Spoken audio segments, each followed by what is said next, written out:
Sa isang nakakaiyak na eulogy, ang veteran aktor na si Eddie Gutierrez ay nagbigay ng kanyang huling paggalang sa kanyang manugang na si Alexa Gutierrez, na pumanaw noong Hulyo 27 sa edad na 38.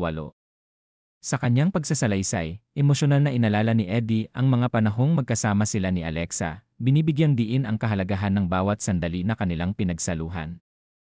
Sinabi ni Eddie na, sa loob ng 7 buwan, si Elvis ay laging nasa tabi ni Alexa, 24 oras sa isang araw, ipinapakita ang kanyang dedikasyon at pagmamahal sa kabila ng mga pagsubok.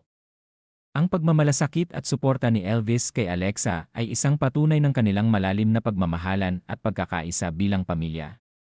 Ang kanyang eulogy ay isang makabagbag damdaming pag-alala sa buhay ni Alexa, na nagbigay diin sa mga magagandang alaala at aral na iniwan niya sa kanilang lahat.